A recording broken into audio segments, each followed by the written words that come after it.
Hello friends, welcome back. तो ये मोवेक्स tutorial video series का थर्ड पार्ट है।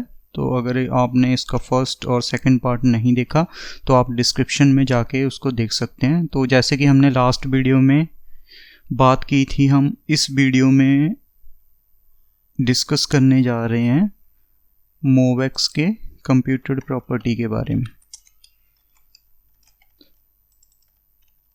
तो जैसे कि हमने डिस्कस किया था, कंप्यूटेड जो होता है ये किसी दो प्रॉपर्टीज़ को कंप्यूट करके एक थर्ड रिज़ल्ट हमें देता है। फॉर एग्ज़ाम्पल हमारे पास जैसे यहाँ पे हमने एक फ़र्स्ट नेम और लास्ट नेम ले रखा है, और मुझे कहीं पे भी अगर नाम दिखाना होगा तो मैं क्या करूँगा, यहाँ पे मैं एक नाम प्रॉपर्टी ले लूँगा और इसको मैं बोल दूँगा ये मेरा एक कंप्यूटेड प्रॉपर्टी है जो कि मुझे दिस डॉट फर्स्ट नेम और दिस डॉट लास्ट नेम, इन दो प्रॉपर्टीज़ को कंबाइन करके एक थर्ड प्रॉपर्टी बनाना, इस चीज़ को बोलते हैं कंप्यूटेड। इसमें आप स्ट्रिंग को भी यूज़ कर सकते हो और इसमें न्यूमेरिक वैल्यूज़ भी हो सकती हैं। सॉरी, यहाँ पे नेम आना था। तो ये हमारा हो गया कंप्यूटेड। अब जैसे ही मैं किसी भी कंपोनेंट में यहाँ पे मेरा ये यूज़र स्टोर इंजेक्ट होगा तो वहाँ पे मैं इसको यूज़ कर सकता हूँ। सबसे पहले मुझे क्या करना होगा, जैसे मेरा ये कंपोनेंट ए है तो इसमें मैं मल्टीपल स्टोर इंजेक्ट कर सकता हूँ ऐसे। अब मैंने इसमें यूज़र स्टोर को इंजेक्ट कर दिया है और यहाँ पे मैं इस कंपोनेंट को बता दूंगा इसके पास एक यूज़र स्टोर की प्रॉपर्टी है, इसको हमने एक्सपोर्ट करना था।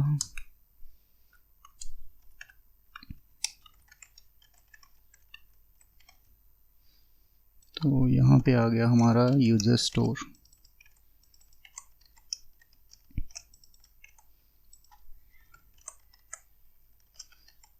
और मैं जस्ट डिस्प्ले के लिए इस लाइन को क्लियर कर देता हूँ और यहाँ पे ऐसे मैं यहाँ पे लिखता हूँ नाम, और मेरा जो नाम होगा वो कहाँ से हमें मिलेगा, नेम प्रॉपर्टी से। तो इसको स्ट्रिंग और इसको हम बोल देंगे गेट।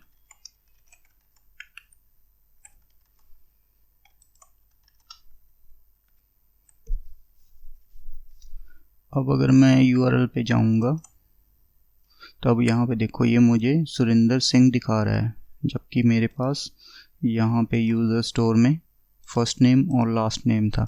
सिमिलर अगर मेरे पास कोई न्यूमेरिक वैल्यूज़ होती और जैसे वैल्यू ए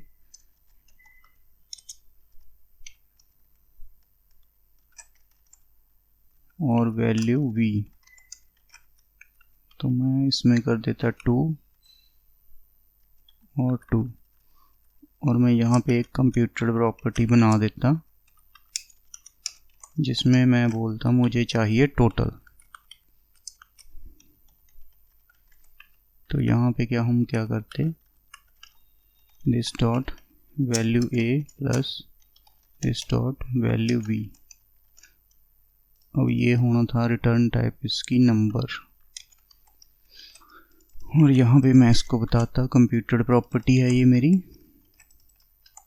और जैसे ही मैं इसको यूज़ करना होता यहाँ पे हम लिखते टोटल और यहाँ पे कर देते इस प्रॉपर्टी को सेस, तो मेरे पास क्या रिज़ल्ट आ जाता 4। तो ये तो रहा हमारा कंप्यूटेड प्रॉपर्टी के बारे में। नेक्स्ट मोवेक्स में हमारे पास होता है रिएक्शन। तो रिएक्शन बेसिकली चीज़ क्या है, जैसे कि हमारे पास अगर हम बात करें फंक्शनल कंपोनेंट्स की, तो हम फंक्शनल कंपोनेंट में एक हुक यूज़ करते हैं, यूज़ इफेक्ट। तो इसमें क्या होता है, हम एक डिपेंडेंसी प्रोवाइड करवा देते हैं और यहाँ पे कोई भी स्टेट हो सकती है और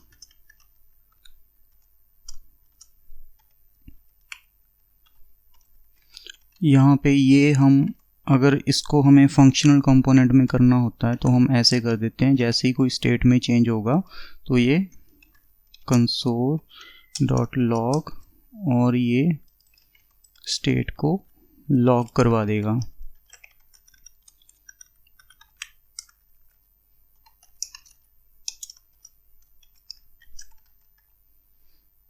मैं इस स्टेट को किसी फंक्शन, अब मैं यहाँ पे करने की बजाय हम इसको सेट स्टेट कर देते हैं। अब यहाँ पे ध्यान रखना ये हमारा दिख जाएगा। कंपोनेंट में जाएंगे, अगर हम कंसोल में देखें इसको तो जैसे ही मैं इस बटन पे क्लिक करूँगा तो ये हाई कंसोल में आ चुका है यहाँ पे। ठीक है, तो ये अब हाई है। अब अगर आप इसको देखो तो ये बार बार नहीं हो रहा। इसका रीज़न क्या है कि स्टेट की जो वैल्यू है वो सेम है। तो ये वैल्यू अगर डायनेमिक होती तो ये बार बार प्रेस करने पे यहाँ पे हमें बार बार कंसोल लॉग में दिखाता। तो सिमिलरली मोवेक्स में ये हमारे पास होता है रिएक्शन। तो ये हम इंपोर्ट करते हैं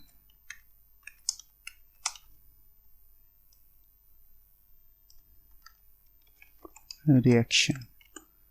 तो इस सेम चीज को हम रिएक्शन में चेंज कर सकते हैं।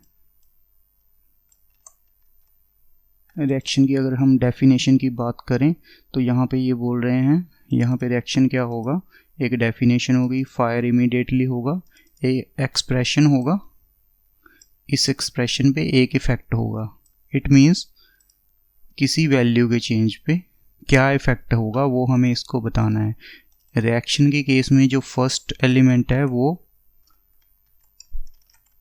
अब यूज इफेक्ट में ये डिपेंडेंसी हमारी लास्ट में थी, लेकिन रिएक्शन में ये फर्स्ट प्रॉपर्टी है। तो ये थोड़ा सा इसमें डिफरेंस है। अब इसको डायनेमिक तरीके से देखने के लिए हम क्या कर सकते हैं, हमें इसको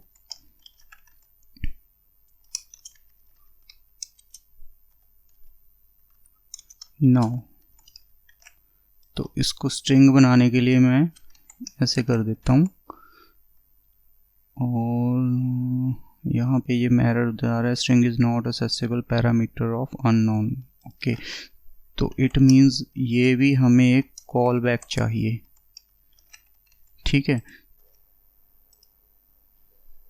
और ये हो गया इसका इफेक्ट। इट मीन्स जब भी इस डिपेंडेंसी में कोई चेंज होगा तो यहाँ पे ये इफेक्ट वाला जो पार्ट होगा वो कॉल हो जाएगा ऑटोमेटिकली।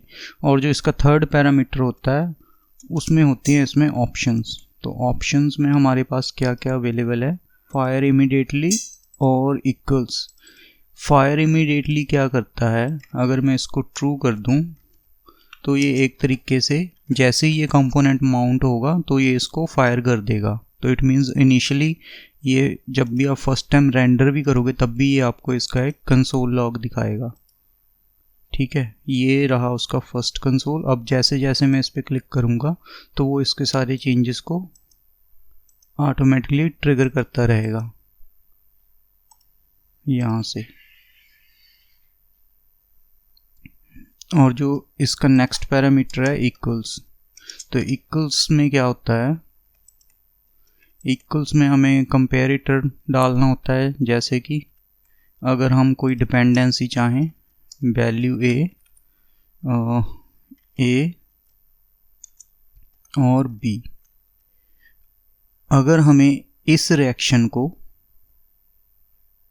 इग्नोर करवाना हो, अगर मैं चाहूँ जैसे कि मेरा अगर ए और बी इक्वल आ जाते हैं तो उस केस में ये रिएक्शन कॉल ना हो, तो ये दोनों को कंपेयर करेगा। बेसिकली ए और बी क्या चीज़ है ये इस स्टेट का पार्ट ही, लेकिन ए में क्या होगा, इसकी ओल्ड वैल्यू होगी और बी में इसकी न्यू वैल्यू होगी। तो हम इसको ऐसा भी लिख सकते हैं, old value and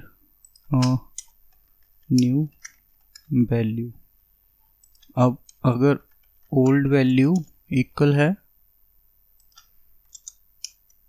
new value के तो उस केस में हमने क्या चेक करवाना है, ये एक तरीके से स्ट्रिक्टली इसको चेक कर लेगा अभी इस रिएक्शन को कॉल करना है या नहीं। इसके बेसिस पे जो भी अगर ट्रू आएगा तो एग्जीक्यूट नहीं होगा, और अगर फॉल्स आएगा तो ये एग्जीक्यूट हो जाएगा।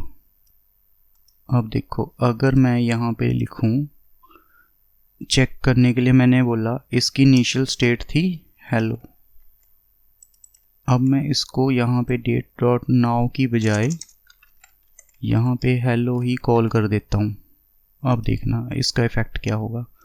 सबसे पहले हेलो प्रिंट हुआ जो कि ये स्टेट में था, इमीडिएटली फायर हमने ट्रू किया हुआ था तो हेलो प्रिंट हो गया। अब अगर मैं नेक्स्ट टाइम इस बटन को क्लिक कर रहा हूँ तो वो रिएक्शन कॉल नहीं हो रहा। वो कॉल इस वजह से नहीं हो रहा क्योंकि ये वैल्यू जो है वो एग्जैक्टली सेम है। तो ये हो गया हमारा रिएक्शन कंप्लीट। अगर आपको कोई डाउट या क्वेश्चन हो तो आप कमेंट सेक्शन में क्वेश्चन कर सकते हो, तो मैं आपको उसका रिप्लाई कर दूंगा। और अगर रिएक्ट से रिलेटेड आपका कोई भी क्वेश्चन या फिर आपका कोई फेवरेट टॉपिक हो जो आप चाहते हो मैं आपको एक्सप्लेन करूं, तो वो भी आप कमेंट सेक्शन में डाल सकते हो। Thanks for watching this video.